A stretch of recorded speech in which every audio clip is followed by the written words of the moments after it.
हिम्मत करो। जब मन गलत बातों में जा रहा है तो वो जा नहीं रहा है, उसमें जो गलत बातें हैं नाम जप करते समय वो निकल रहे हैं। हमको धैर्य रखना चाहिए, वो निकल रही है। आनंदित हो, वो निकल गई, वो निकल गई। राधा राधा राधा राधा, तो आनंद का अनुभव होने लगेगा।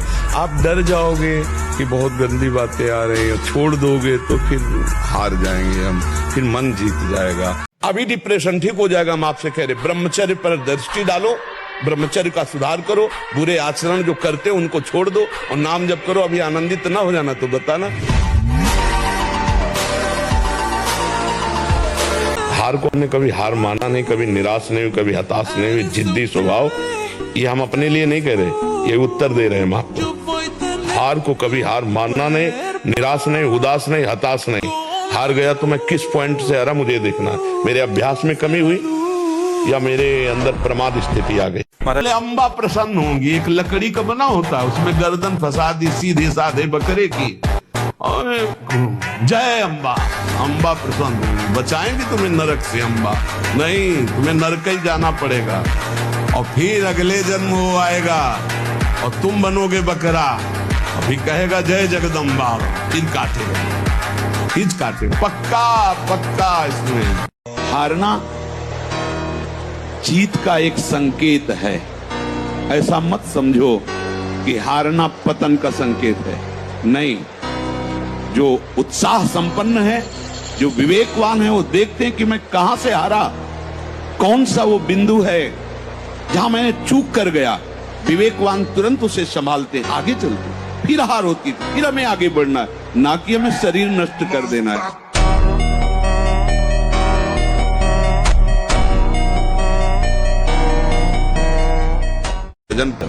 एक साथ चेहरा बदल जाएगा, जीवन बदल जाएगा। एक महात्मा ने पूछा महाराज जी से, महाराज जी पहले महात्मा तपस्या करते थे तो इंद्र को भय हो जाता था, इंद्र अप्सराएं भेज देता था, अब नहीं सुनाई पड़ता है, अब अप्सरा क्यों नहीं भेज? बोले ये संसार के जो मलमूत्र के भांड हैं, ऐसे मलमूत्रों के भांडों में तो ये आसक्त हो रहे हैं, तो इनके लिए अप्सरा भेजने की जरूरत पड़ेगी। जिनका वैराग्य ऐसा है कि संसार का कोई भी उत्तम से उत्तम रूप, रसगंध, शब्द, स्पर्श उन्हें अपनी ओर आकृष्ट नहीं कर पाता है, ऐसे महात्माओं के लिए भी अप्सराएं कलयुग में आई है।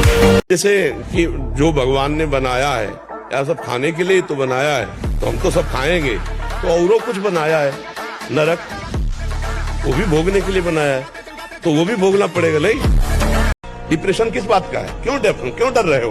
तुम्हारा पाप तुम्हें डरा रहा है। तुम बिल्कुल खुला बच्चा मानो ना, ये तुम्हारे आचरणों का फल तुम्हें प्राप्त हो रहा है और कोई नहीं है। कोई डिप्रेशन, किस बात का डिप्रेशन है?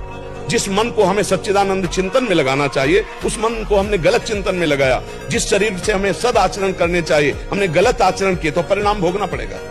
आपका मन ही आपको दंड देगा, आपकी बुद्धि ही आपके विपरीत हो जाएगी। अगर आप ब्रह्मचर्य नहीं तो ये मत करो। इसकी क्षमता केवल ब्रह्मचारी की है। इसे त्राटक क्रिया कहते हैं। इससे मन बहुत जल्दी वश में होता है, बहुत जल्दी। ये बिल्कुल इसका तो देखा है। और ऐसा एकाग्र पुरुष जो संकल्प करेगा वही हो जाएगा, उसकी क्षमता के अनुसार। हाँ, कभी भी व्यभिचारी की एक जैसी दिनचर्या बहुत काल तक नहीं हो सकती। 2-4 दिन प्रयास करेगा, गिर जाएगा। ब्रह्मचर्य कभी भी दिनचर्या में फर्क नहीं पड़ेगा, चाहे जैसी स्थिति हो। चाहे शरीर नहीं उठ पा रहा तो उसका चिंतन भागवती होने लगेगा। डबल शरीर है, लेकिन आपके अंदर ब्रह्मचर्य तो हो सकता है। आप ऐसे हो, लेकिन डबल शरीर वाले को आप गिरा सकते हो। तो आजकल लोगों के दिमाग में पता नहीं क्या भर गया है कि शराब पीना, अंडा खाना, मांस खाना, पता नहीं उनको क्या समझ में आता है कि क्या बल है। पवित्र भोजन पाओ, पवित्र विचार रखो, दंड बैठक मारो, तो जो आपका शरीर बनेगा कोई मांस से नहीं बनेगा। न कोई भय है, न कोई चिंता है, न कोई शोक है, क्योंकि पता है मेरा भगवान मेरे साथ हर समय है। हमारा वो उदासीपन नहीं आना चाहिए, निराश नहीं होना चाहिए। चूक गए, इस बार भी चूक गए, आगे बढ़ेंगे, लौटेंगे हम हरि नाम के बल से। उपासक यदि प्रलोभन और भय, इन दो में कभी ना फंसे तो जितनी भूमिकाएं ज्ञान की हैं, भक्ति की, सब अपने आप आ जाती हैं। परस्पर शरीरों का आकर्षण ही काम भाव से इतना प्रबल है प्रलोभन में कि पहली घाटी कामय की है कि अच्छे अच्छे साधकों को फैला देती है। आपको जब भगवत मार्ग का अवसर मिला है, ब्रह्मचर्य से रहो, होश में हो जाओ, मन के दुलार को बंद करो, किस भोग वृत्ति को। काम तभी आपको प्रबल वेग से परास्त करता है जब आप कोई क्रिया का आश्रय लिए हैं, किसी व्यक्ति का आश्रय लिए। अगर आश्रय न ले तो ऐसे उठेगा और शांत हो जाएगा।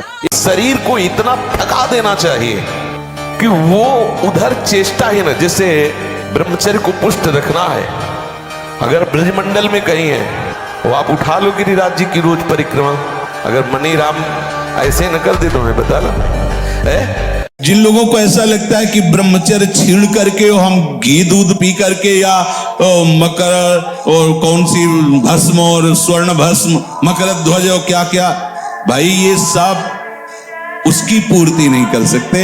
ध्यान रखना, जो ब्रह्मचर्य आपका छीण हुआ, जो नस नाड़ियों का अभ्यास आपका गलत बन गया, उसको कोई भी भस्म, कोई भी औषधि, कोई भी घी दूध बादाम पिस्ता पूर्ण नहीं कर सकता। ध्यान रखना, जिन लोगों को ऐसा लगता है वो भ्रम में है। चिंगारी को ज्यादा प्रकाशित करोगे तो एक बूंद पानी में बुझ जाएगी, लेकिन जब ज्वाला हो जाएगी तो एक आग होती है जो समुद्र में भी पैदा हो, बड़वाना। ऐसे ही तुम्हारे हृदय में जब बड़वाना ला जाएगा तो पूरा संसार खिलाफ हो जाए तो भी कुछ नहीं बिगड़ने वाला। बाहरी कुछ ऐसा मत करो, यदि विरोध हो रहा है अंदर ही अंदर इतना बढ़ा लो कि फिर ताल ठोक के मैदान पे आ जाओ, कोई भी परास्त नहीं।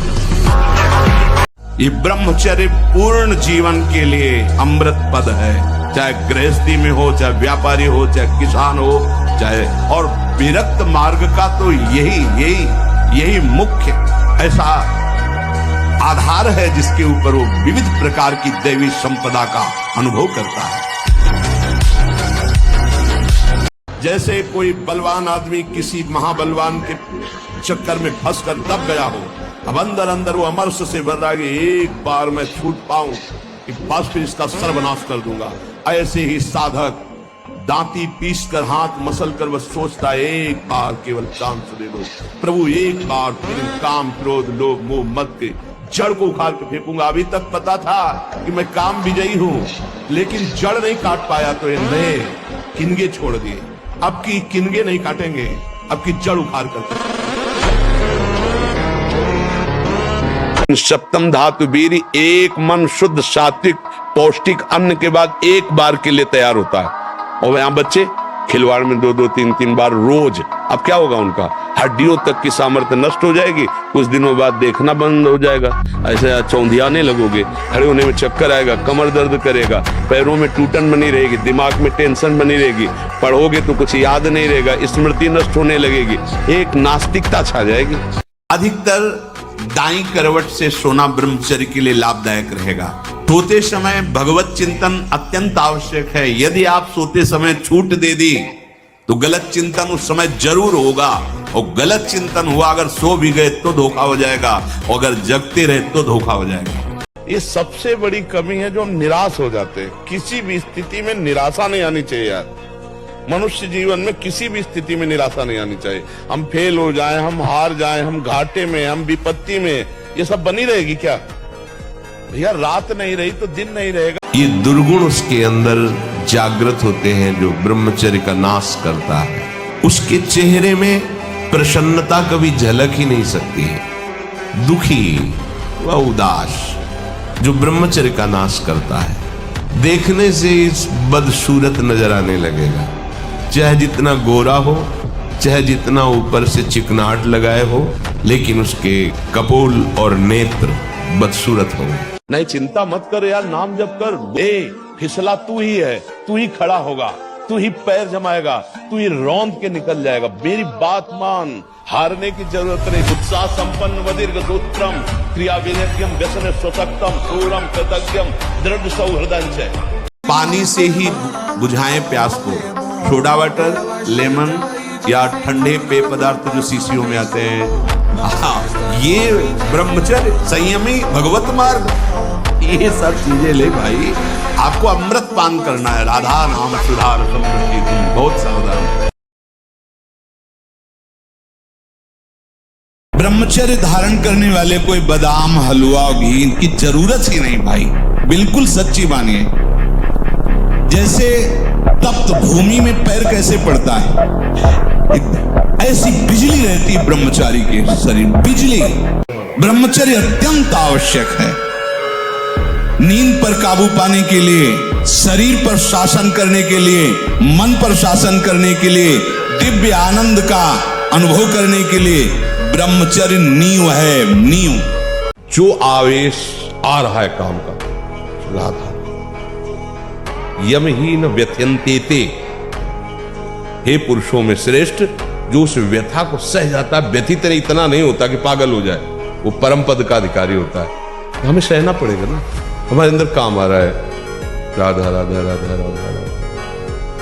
वो कह रहे यहां चलो, ये देखो, ये खाओ पियो, हर बात अनसुनी, नहीं मान रहे। अब वो हमारा क्या बिगाड़ लेगा, बोलो क्या बिगाड़ लेगा। निराशा नहीं आनी चाहिए, उदास मत रहिए, फिर एक नया जोश लाइए, फिर नई उमंग लाइए और हम उस पर विजय प्राप्त करें।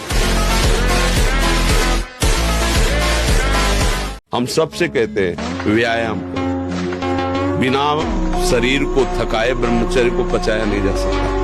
जैसे दंड बैठक दौड़ भाग व्यायाम किया, फिर आप भले गृहस्थ हो, फिर दिन भर कार्य करते रहो, 30 मिनट तो पूरे शरीर को ऐसा व्यायाम में रखो पसीना पसीना हो जाए। अब 8-10 बजे तक सो रहे हैं तो व्यायाम कब करें? 4 बजे उठ के नहा धो करके घंटा दंड बैठक मारे तो आप देखो आपका जीवन प्रकाशित होने लगे।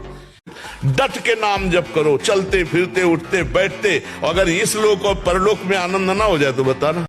एक आदमी हिला के रख देगा पूरे नगर को हिला के रख दे, बस वो ये सोच ले कि मैं मरा। अब कोई उसके बस बताइए एक ही उपाय, उसको मार दो, नहीं तो किसी से दबने वाला नहीं। और ब्रह्मचारी के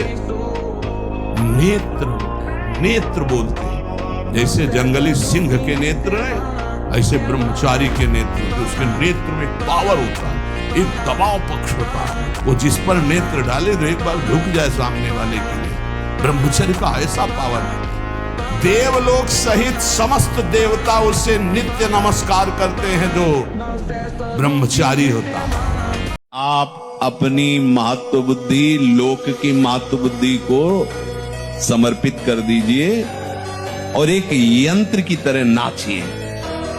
वो गा रहे हैं तो हम गा रहे हैं, नचा रहे हैं तो हम नाच रहे हैं, वो रुला रहे हैं तो हम रो रहे हैं। इसके अलावा Guinness book of world record के लिए भी अटेम्प्ट कर चुके हैं। पहलवान देश में बहुत मिलेंगे, लेकिन गौ माता की चीजों को सेवन करके इस तरह से शरीर बनाना, और गर्व इस बात का है कि गौपत पहलवान है, ब्रह्मचारी है।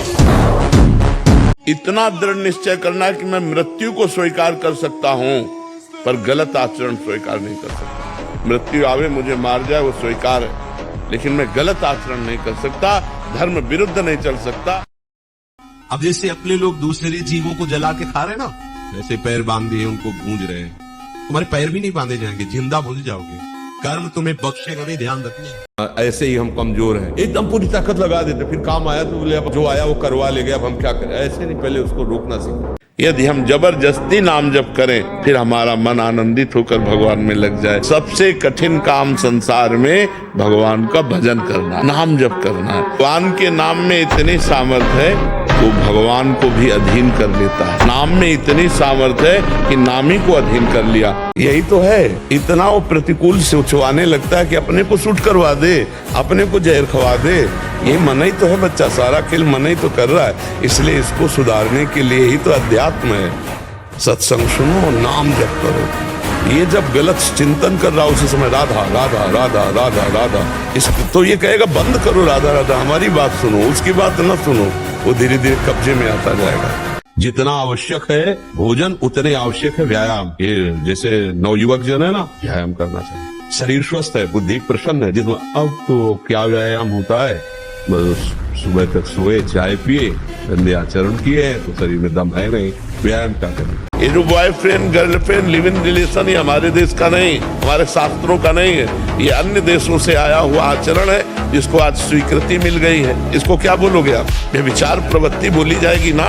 इतना दृढ़ निश्चय करना कि मैं मृत्यु को स्वीकार कर सकता हूँ, पर गलत आचरण स्वीकार नहीं कर सकता। मृत्यु आवे मुझे मार जाए वो स्वीकार है, लेकिन मैं गलत आचरण नहीं कर सकता, धर्म विरुद्ध नहीं चल सकता, हर भोग के बाद अशांति, तृष्णा, घृणा, ये चीजें हैं। इसमें नहीं, उसमें, उसमें नहीं, उसमें भागते घूम रहे, कभी हमें तृप्ति नहीं हुई।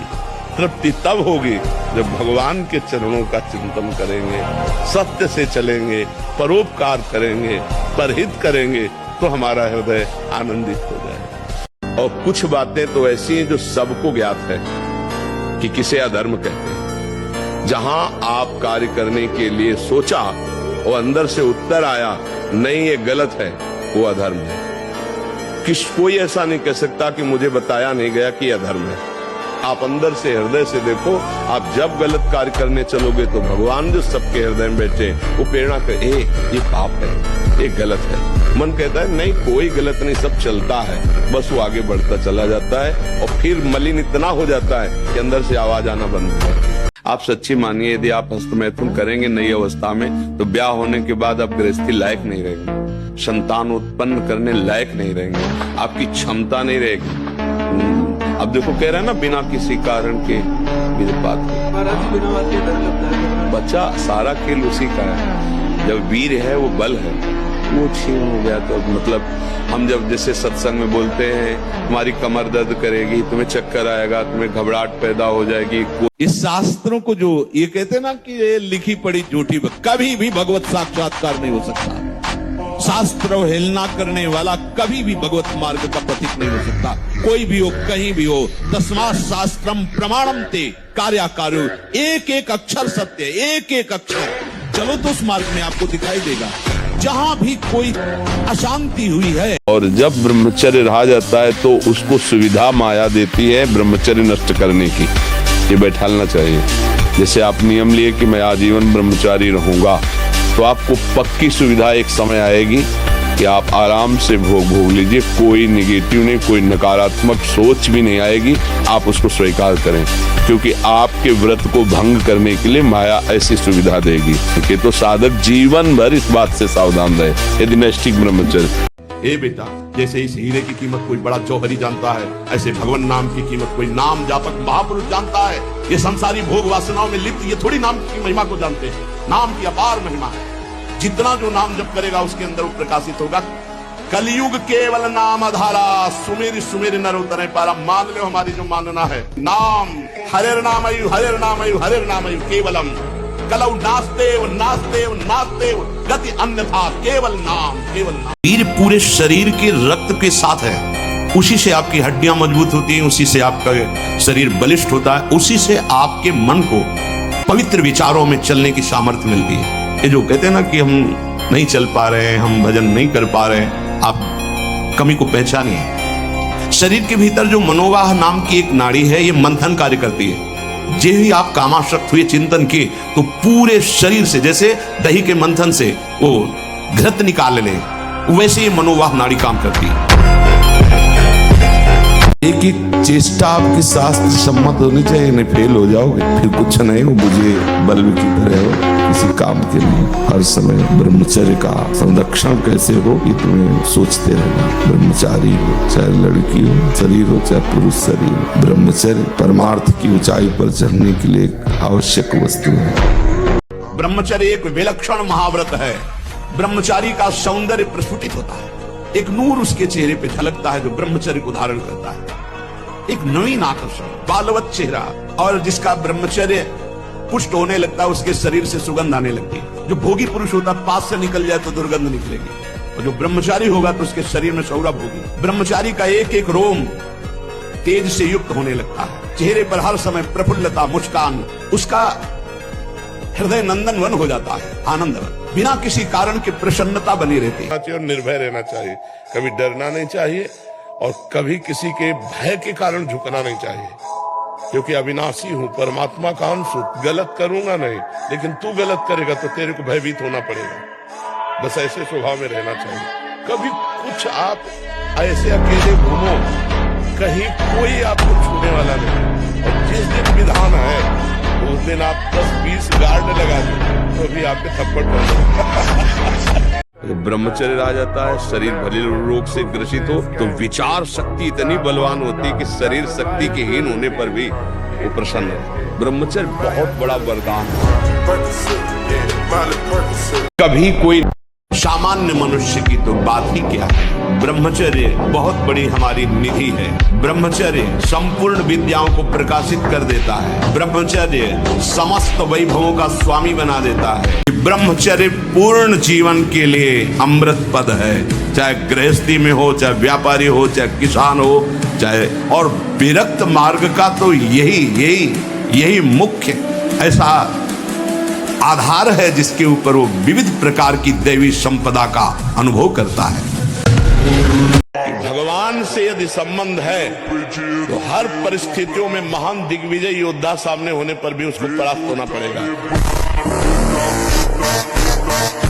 ये घी, रबड़ी, रसगुल्ला, दूध और ये बादाम, पिस्ता गृहस्थों के लिए बने, भगवत मार्ग के पथिकों के लिए नहीं। उनके लिए नाम रूपी बल और ब्रह्मचर्य का महान ताकत, एक अद्भुत बल, एक अद्भुत उत्साह, एक अद्भुत तेज बना रहता। बादाम में थोड़ी है, हलवा में थोड़ी है। कि जिसका चरित्र पवित्र होता है और जो अध्यात्मवान होता है, अध्यात्म से जुड़ा होता है, वो कहीं भी परास्त भी हो जाए तो विजय को प्राप्त होता है। तुम इतने मजबूत बनो कि कोई भी बुराई तुम्हारे हृदय में प्रवेश न करे, कोई भी तुम्हें बुरा न दिखाई दे और तुम सब में भगवान को देखकर इस माया पर विजय प्राप्त करो। कोई भी बुरा हमको दिखे ना और कोई भी बुराई हमको परास्त न कर पावे, कोई भी दुख हमारी प्रसन्नता को न छुपाए, क्योंकि सर्वम खलमिदम ब्रह्म, सब जगह वही विराजमान है। कौन बुरा है? सच्चा ज्ञान, सच्ची अच्छाई तो यही है ना कि बुरे में भी मुझे भगवान दिखाई दे। और जब ब्रह्मचर्य, ऐसा कैसे हो सकता है?